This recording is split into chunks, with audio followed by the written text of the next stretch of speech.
Uma pergunta que eu faço sempre, e eu já venho fazendo ela há bastante tempo, é: o que significa aprender inglês? Também dá para entender o que é falar bem inglês, né? Isso muda de percepção, muda de pessoa para pessoa, a percepção varia.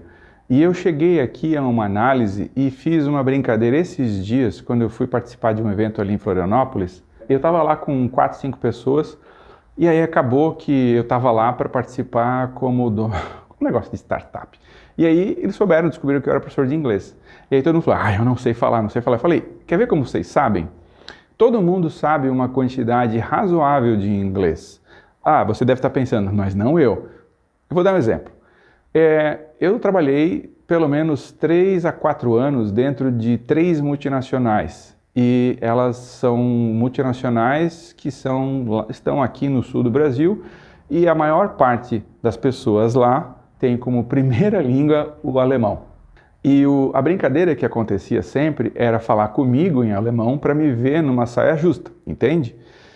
Aí eu aprendi uma frase em alemão, que significa: eu não sei falar bem alemão. Fui praticando, né? E aí eu sei falar ela e parece que eu sei falar alemão. Mas olha só: Ich spreche kein Deutsch. Professor, você fala alemão. Só que eu acabei de dizer: eu não sei falar alemão. Em alemão. Porque era a única frase que eu sabia dizer.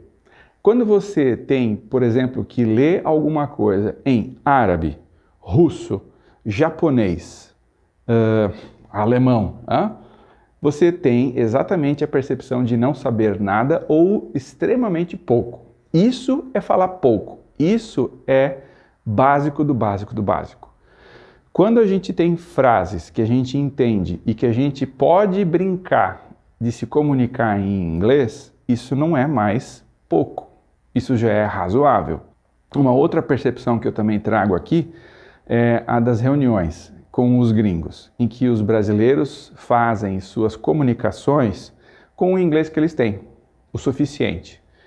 Sempre com aquela sensação de, como é que eu posso dizer, síndrome de vira-lata. Já ouviu falar disso? Que a gente diz: eu nem sei tanto. E os gringos, os americanos, os indianos, dizem: não, vocês falam, vocês se comunicam razoavelmente bem. Muito melhor do que eu em português, dizem os gringos. E isso é uma verdade.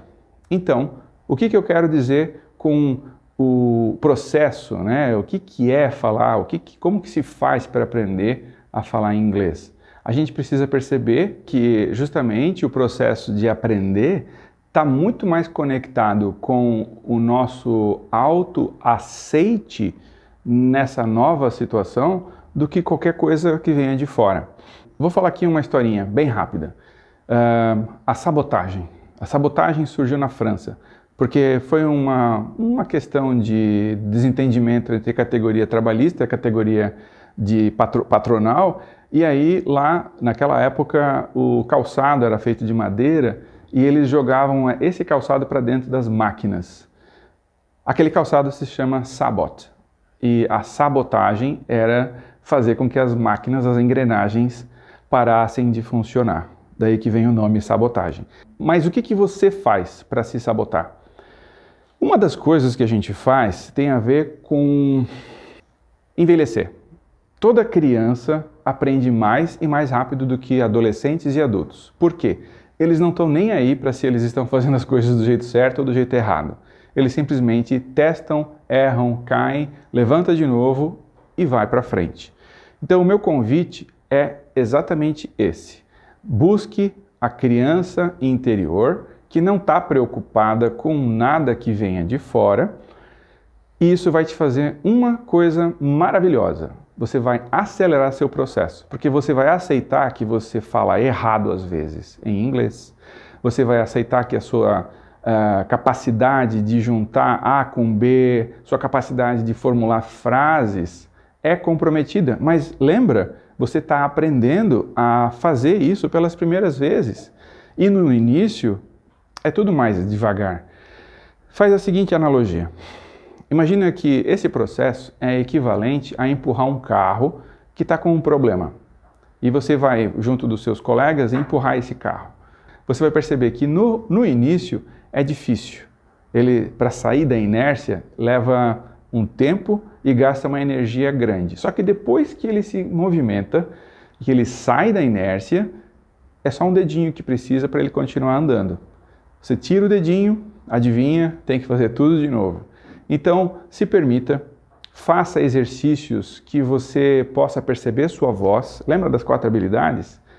Fale, escreva, ouça, leia e se permita. Esse processo é um processo que destrava todo o resto que vem em seguida.